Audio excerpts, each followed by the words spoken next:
I'ma blow up. Yeah.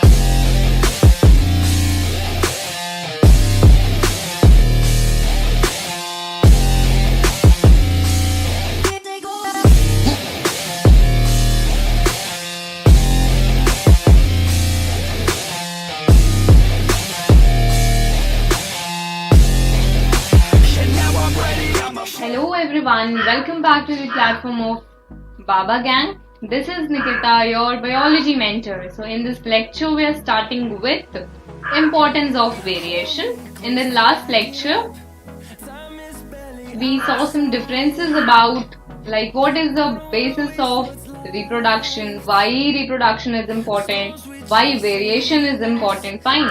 In this lecture we will see about importance of variation.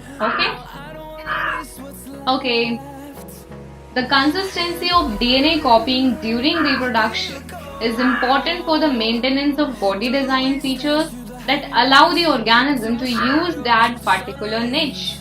देखो यहाँ पे क्या बोला है, स्टार्टिंग से पढ़ो. अगर populations of organisms fill well-defined places or niches in the ecosystem, तो होता क्या है, अगर कोई भी habitat को occupy करना है तो वहां पे ऑर्गेनिजम्स के पॉपुलेशन की एग्जिस्टेंस होनी जरूरी है, राइट? अगर आपको कोई पॉन्ड वाटर में फिशेस लाने हैं तो फिश वहां पे एडजस्ट कर पाए तभी तो वो आप लेकर आ पाओगे, वरना तो वो मर जाएगी, right? Using their ability to reproduce, अब वो रिप्रोडक्शन की हेल्प से उस जगह में एडजस्ट करेंगे, है ना? This the consistency of DNA कॉपिंग during reproduction is important for the maintenance of body design features that allow the organism to use that particular niche.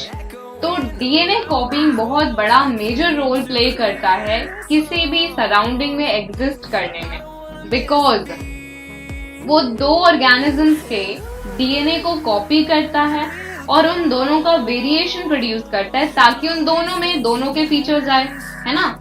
अगर मैं अपने पेरेंट्स का चाइल्ड हूँ, लाइक उनका बच्चा हूँ, तो मेरे में मदर एंड फादर दोनों के कैरेक्टरिस्टिक हैं, राइट? तो दोनों के फीचर्स, दोनों के कैरेक्टरिस्टिक मेरे में प्रेजेंट है, तो मैं उनसे ज्यादा एडजस्ट कर पाऊंगी किसी एनवायरनमेंट में, बिकॉज मैं दोनों की हाइब्रिड हूँ, है ना? मेरे में दोनों के कैरेक्टरिस्टिक है. वही चीज यहाँ पे लिखा है कि किसी भी इकोसिस्टम में, किसी भी हैबिटेट में या फिर किसी भी निश में एडजस्ट करने के लिए डीएनए कॉपी बहुत बड़ा मेजर रोल प्ले करता है. तो निच क्या होता है? Surrounding to which it exist और कैन सर्वाइव. इसे हैबिटेट बोलते हैं ना, जहाँ पे वो एडजस्ट कर सके या फिर सर्वाइव कर सके, तो वो उसका हैबिटेट हो गया. अगर कॉमनली बोले तो आप हैबिटेट समझ लो अभी, ठीक है? Reproduction is therefore linked to the stability of populations of species. Okay, yes, अगर किसी भी स्पीशीज को आपको स्टेबल करना है तो आपको उनका पॉपुलेशन बढ़ाना होगा, है ना? बिकॉज वरना अगर एक दो रहेंगे तो वो दूसरे ऑर्गेनिजम्स उन्हें मार के खा जाएंगे. लेकिन अगर हमें उनकी स्टेबिलिटी चाहिए तो हमें उनकी पॉपुलेशन को इंक्रीज करनी पड़ेगी, और वो कैसे करेंगे? रिप्रोडक्शन से. Niches can change because of reasons beyond the control of organisms. अब देखो, निशेस को हम बेसिकली हैबिटेट बोलते हैं कॉमन वर्ड में. तो हैबिटेट किसी भी ऑर्गेनिज्म का चेंज हो सकता है या फिर वेरी हो सकता है. क्यों हो सकता है? बिकॉज वो एनवायरनमेंट पे डिपेंड करता है, ठीक है? होता क्या है, अगर टेम्परेचर या फिर वाटर लेवल्स सी के इंक्रीज हो गए, टेम्परेचर चेंज हो गया या फिर मीटियोराइट हिट कर गया, तो ये सब कुछ फैक्टर्स हैं जो अफेक्ट करते हैं एक ऑर्गेनिज्म के हैबिटेट को, ठीक है?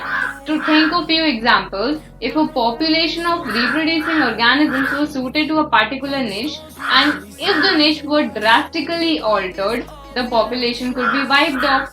अगर सडनली आप कोई भी वेरिएशन लेके आ जाते हो उनके सराउंडिंग्स में, उनके हैबिटेट में, उनके निच में, तो वो पूरी पॉपुलेशन खत्म हो जाएगी.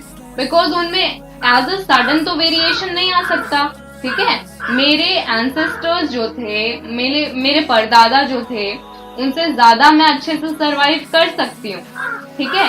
लेकिन अगर सडनली कुछ चेंज कर दो तो मैं नहीं सरवाइव कर पाऊंगी, मैं मर जाऊंगी, ठीक है? लेकिन मेरे आगे वाली जनरेशन जो आएंगी वो चीजें सरवाइव कर पाएंगी. लेकिन आज अगर अचानक से टेम्परेचर बहुत ज्यादा ठंडा कर दो तो मैं सरवाइव नहीं कर पाऊंगी, राइट, क्योंकि मेरे में उतना ज्यादा वेरिएशन अभी तक नहीं आया है। सडनली किसी में वेरिएशन नहीं आता है, इवोल्यूशन सडन नहीं होता है, बहुत लंबा प्रोसेस होता है वेरिएशन और इवोल्यूशन का। वही चीज लिखा है कि अगर आप ड्रास्टिक चेंज कर दो, सडन चेंज कर दो, तो पूरी पॉपुलेशन खत्म हो जाएगी।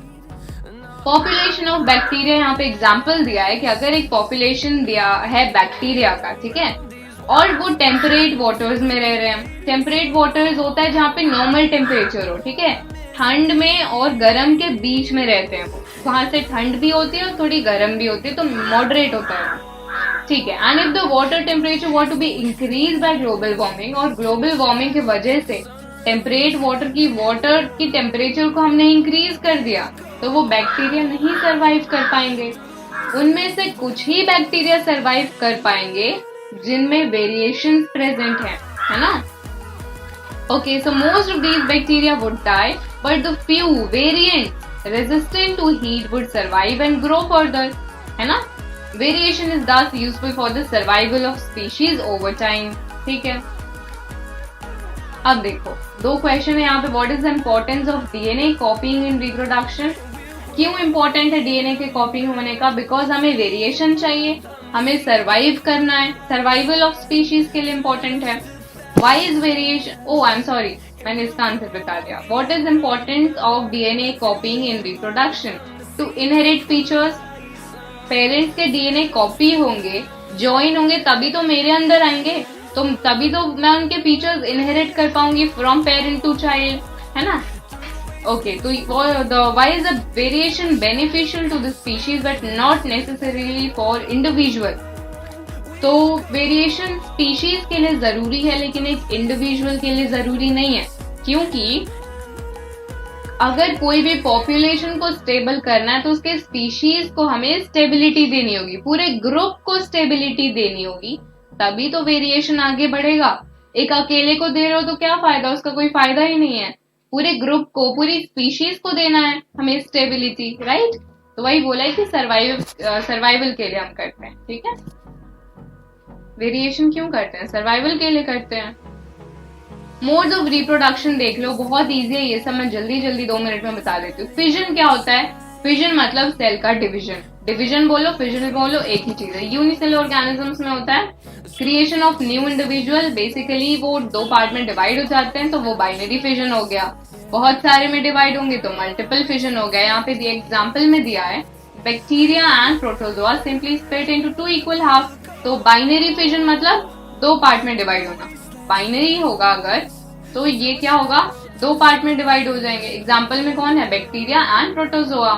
अगर हम अमीबा की बात करें तो वो किसी भी प्लेन में डिवाइड हो जाते हैं, ठीक है, ऐसे ऐसे ऐसे ऐसे कहीं से भी डिवाइड हो जाएगा, उनका कोई स्पेसिफिक ऐसा नहीं होता। तो एग्जाम्पल हो गया अमीबा जो कि किसी भी प्लेन में डिवाइड हो जाते हैं, हो गया। कुछ यूनिसेलुलर ऑर्गेनिजम्स ऐसे होते हैं जो एक पर्टिकुलर ऑर्गेनाइजेशन में ही डिवाइड होते हैं, ठीक है। अमीबा क्या है? किसी भी प्लेन में डिवाइड कर लो, एनी प्लेन किसके लिए? ये अमीबा। लेकिन अगर हम एक ऑर्गेनाइजेशन फॉलो कर रहे हैं, एक पर्टिकुलर पैटर्न फॉलो कर रहे हैं, तो वो अलग हो जाता है। एग्जाम्पल में है लेशमेनिया, कालाजार कॉज करता है, ठीक है। कालाजार इज अ डिजीज जिसे हम ह्यूमन हेल्थ एंड डिजीजेस वाले चैप्टर में पढ़ेंगे, ठीक है। तो ये लेशमेनिया आपको दिख रहा है, यहाँ पे विप लाइक स्ट्रक्चर प्रेजेंट है, तो इसका डिवीजन ऐसे होता है यहाँ से।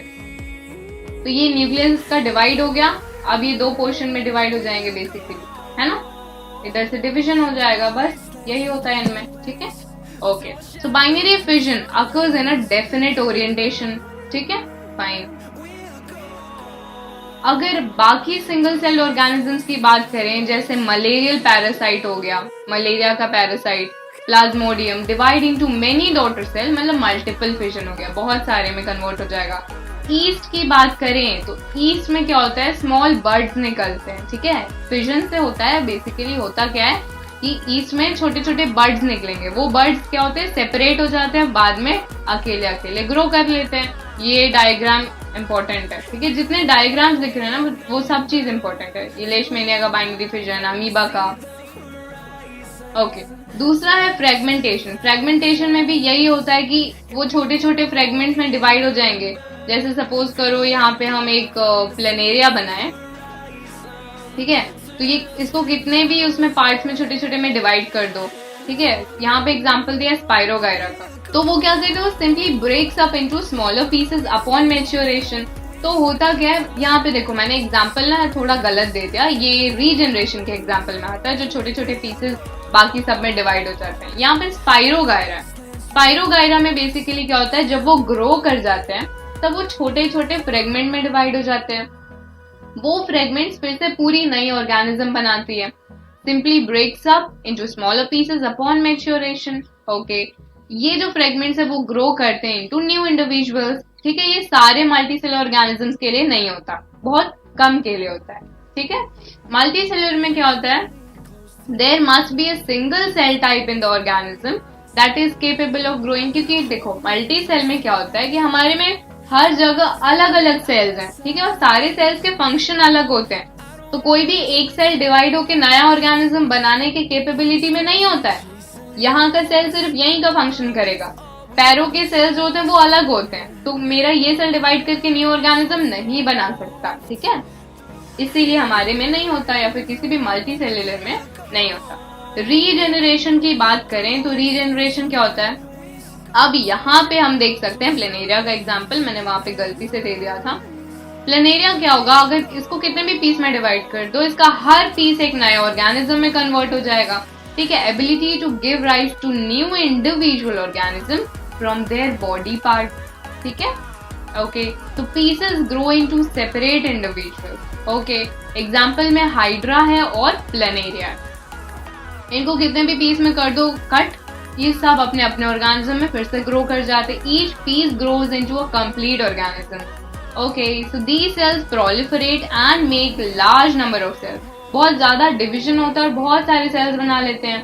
From this mass of cells different cells undergo changes to become various cell types and tissues. अब बहुत सारे सेल हो गए तो हर सेल अपना अपना फंक्शन डिवाइड कर लेगा और फिर से वो पूरी ऑर्गेनिज्म बना लेंगे, ठीक है। ओके, तो these changes take place in an organized sequence referred to as development। तो बेसिकली जो भी ऑर्गेनाइजेशन होता है ना सेल का डिवीजन हुआ है ना, अब इनका ऑर्गेनाइजेशन होगा। इस ऑर्गेनाइजेशन को क्या बोलते हैं, इसी को तो डेवलपमेंट बोलते हैं ना। कोई भी चीज डेवलप कर रही है मतलब इम्प्रूव कर रही है, डेवलपमेंट, फाइन। तो कोई भी चीज डेवलप कर रही है, इम्प्रूव कर रही है, तो एक ऑर्गेनाइजेशन एक पर्टिकुलर मैनर में होता है, रैंडमली नहीं होता, वरना ऑर्गेनिज्म ही नहीं बन पाएगा। यहाँ पे देखो एक दिया हुआ है प्लेनेरिया वाला एग्जाम्पल, इसका भी डायग्राम याद रखना बहुत ईजी है। अब बात करते हैं बडिंग की। तो बडिंग में क्या होता है, हाइड्रा का एग्जाम्पल यहाँ पे देखो, छोटे से बर्ड्स ग्रो कर रहे हैं। ये बर्ड लेटर ऑन क्या होता है, यहाँ पे यूज रीजेनरेटिव सेल्स, जो कि अभी हमने पढ़ा कि इनमें कुछ ऐसे सेल्स होते हैं वो बहुत ज्यादा डिवाइड करते हैं, तो वो रीजेनरेटिव सेल्स होते हैं, वो नया ऑर्गेनिज्म बना सकते हैं। तो यहाँ पे क्या होता है, ये डिवीजन ना एक स्पेसिफिक पॉइंट पे हो गया, तो यहाँ पे इतना सारा सेल डिवीजन हो गया कि एक नया बर्ड निकल गया। अब ये बर्ड क्या करेगा, एक नए ऑर्गेनिज्म में ग्रो करेगा और फिर डिटैच हो जाएगा। But develops outgrow due to repeated cell division at one point, ठीक है। वहां पे पूरे ऑर्गेनिज्म में सेल डिवीजन हो रहा था, यहाँ पे एक स्पेसिफिक पॉइंट पे होता है। But develop into tiny individual fully mature detach from the parent. यहाँ पे क्या हो गया, बर्ड है वो पूरा ग्रो हो गया, ठीक है, मैच्योर हो गया, उसके बाद ये हो जाएगा डिटैच। समझ आया? ओके, और न्यू इंडिविजुअल बना लेगा। अब आते हैं वेजिटेटिव प्रोपगेशन पे। तो वेजिटेटिव प्रोपगेशन में देखो होता क्या है, यहाँ पे हम स्पोर फॉर्मेशन पढ़ेंगे। ओके, देखो वेजिटेटिव प्रोपगेशन जो टर्म है ये हम एसेक्सुअल रिप्रोडक्शन के लिए यूज करते हैं, लेकिन स्पेसिफिकली बात करें तो प्लांट्स का जो एसेक्सुअल रिप्रोडक्शन होता है उसके एसेक्सुअल रिप्रोडक्शन में हम बोलते हैं वेजिटेटिव प्रोपगेशन। समझ आया? प्लांट्स के एसेक्सुअल रिप्रोडक्शन को वेजिटेटिव प्रोपगेशन बोलते हैं। और ये कहाँ कहाँ होता है, root, stem, leaves, develop into new plants, ठीक है। वेजिटेटिव पार्ट्स मतलब जो ग्रो कर सकते हैं, और उनका प्रोपगेशन मतलब उनका ग्रोथ, ठीक है। Okay, so property of vegetative propagation is used in layering and grafting. तो बहुत सारे ऐसे प्लांट्स हैं जिनका एक पार्ट कट करके आप पूरा एक नया प्लांट ग्रो कर सकते हैं, ठीक है। तो ये एक जो टेक्निक्स है ना लेयरिंग एंड ग्राफ्टिंग, इसमें यही होता है कि प्लांट का एक स्टेम कट करो, एग्जाम्पल रोज है ना, उसमें रूट्स की जरूरत नहीं है, उसको फिर से पानी में डालो तो वो नया प्लांट बना देता है। तो ये सब टेक्निक यूज किया जाता है ऐसे प्लांट्स में जहाँ पे सीड्स एब्सेंट होते हैं, एग्जाम्पल बनाना ले लो, है ना, यहाँ पे सब चीज लिखा हुआ है। तो ये बेयर करते हैं flowers and fruits earlier than those produced from seed. तो जो प्लांट सीड बनाते हैं, फिर प्लांट बनाते हैं, फिर फ्रूट बनेगा, बहुत लंबा प्रोसेस है। लेकिन इस मेथड से हम करेंगे तो डायरेक्टली हो जाता है, बहुत जल्दी ग्रो करता है। इसलिए हमें अगर कल्चरल वे में चाहिए, एग्रीकल्चर के पर्पज से चाहिए, तो हम ये सब टेक्निक्स यूज करते हैं ताकि हमें जल्दी जल्दी चीजें मिले। यहाँ पे एग्जाम्पल मिला है कि जो प्लांट के पास सीड नहीं बनाने होते हैं तो वो सब इन टेक्निक से ग्रो कर जाते हैं, है ना। सीड अब नहीं बना सकते, उनके पास कैपेबिलिटी खत्म हो गई है, तो उनकी ग्राफ्टिंग और लेयरिंग कर दी जाएगी, मतलब कट करके ज्वाइन किया जाता है दूसरे ट्रीज से, ठीक है। ओके, तो यहाँ पे एक और दिया हुआ है आपका ब्रायोफाइलम। इसमें होता क्या है, ये जो लीफ दिख रहा है यहाँ पे छोटे छोटे प्लांट्स ग्रो हो जाते हैं, और जब ये लीफ टूट के सॉइल में गिरता है तो ये फिर से नए प्लांट में ग्रो हो जाते हैं। बड्स प्रोड्यूस होते हैं in the notches along the leaf margin of Bryophyllum, और फिर ये नए प्लांट में डेवलप हो जाते हैं। फाइन।